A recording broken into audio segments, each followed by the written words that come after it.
The Room with No Door. A psychological horror story that will haunt your mind. 1. The new apartment. What if your new home didn't come with a key? Because you were never meant to leave. They say moving to a new place is a fresh start. But what if your new home comes with something that was never meant to be found? I had just moved into a small, cheap apartment in an old building downtown. It wasn't much, but it was all I could afford after my last job fell through. The landlord seemed eager to rent it out, offering a price almost too good to be true. I should have known better. The apartment was fine at first: bare walls, creaky floors, and that faint, musty smell of old buildings. But then I noticed something odd. A room that shouldn't exist. It was at the end of the narrow hallway, perfectly symmetrical with the other rooms. But there was no door, just a faint outline where a door should have been, like it had been sealed shut. Curiosity is a dangerous thing, and I was about to find out why. 2. The cracks appear. Days passed, and I couldn't stop thinking about that room. It was like it was watching me somehow, even though that didn't make any sense. Strange things started happening. The light in the hallway would flicker, even though I replaced the bulb. I heard faint footsteps when I was alone, soft like someone was walking barefoot on the creaky floor.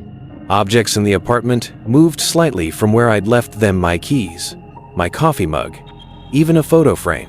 One night, I noticed small cracks forming along the outline of the sealed doorway. They weren't there before. I was sure of it. I ran my fingers along the wall.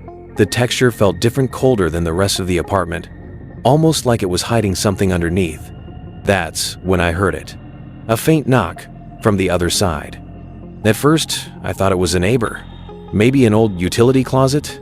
But no, the building layout didn't make sense for that. The knocking grew louder each night, until one night it stopped, and that was somehow worse. 3. The door that wasn't there. I couldn't sleep. The silence was heavier than the noise ever was. So I did what any rational person wouldn't do. I grabbed a hammer. With each strike against the wall, the plaster crumbled like it had been waiting for me. Behind it wasn't insulation or pipes. It was a wooden door. No handle, no keyhole. Just a simple door. Dark and old, with strange scratch marks all over it as if someone had tried desperately to claw their way out. My heart raced, but I couldn't stop. I pried the door open. And inside, nothing. Just an empty room. But the walls were covered in writing, scratched, carved, burned into the surface, words layered over words, in languages I didn't recognize. Some of it looked like gibberish, others were clear. Don't look too long. It sees you when you do. The room wasn't built as part of the apartment. It was sealed long before the building even existed, like the walls were trying to keep something in, not out. I should have listened. 4. The thing inside. After I opened that door, everything changed. I started seeing things out of the corner of my eye. Shapes that didn't make sense. Reflections in mirrors that weren't mine. And at night, the whispers began. Soft at first, like someone was just outside my room, murmuring. But when I opened the door, no one was there. The whispers grew louder, clearer. Why did you open it? I couldn't sleep, couldn't think. The apartment felt like it was breathing, the walls pulsing slightly, the air too thick to breathe properly. I moved my mattress to the living room, away from that hallway. But it didn't help, because the door wasn't just in the hallway anymore. I started seeing it in other places. Reflections in windows, shadows on the walls, even in my dreams. And something was always on the other side, watching, waiting. 5. The descent. I tried to leave the apartment. I packed a bag, grabbed my keys, and opened the front door. But it led back inside. No matter how many times I tried, no matter what door I used, I always ended up back in that hallway, back in front of that door. My phone didn't work. Calls never went through. Messages were unread.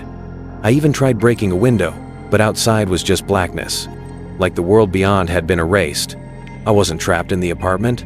I was trapped in something else. The whispers turned into voices. The voices turned into screams. And then the screams turned into silence. But not the kind that feels peaceful. The kind that feels like something is holding its breath right next to you. I realized then, I never really left that room. Maybe I never left the apartment.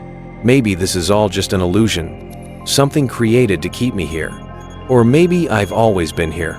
6. The final revelation. I don't know how long I've been here now. Time doesn't make sense anymore. But I understand one thing. The room wasn't meant to be opened. It wasn't a storage closet or a hidden space. It was a prison, and I let it out. Now, it doesn't just live in my apartment. It lives in the empty spaces, in the silence, in the dark corners where your eyes don't linger long enough to notice. And if you're reading this, it might already be with you, behind you, in the room you thought was empty. Or worse, the room you never noticed was there. Because if you're reading this, it's too late. You've already opened the door. In your mind,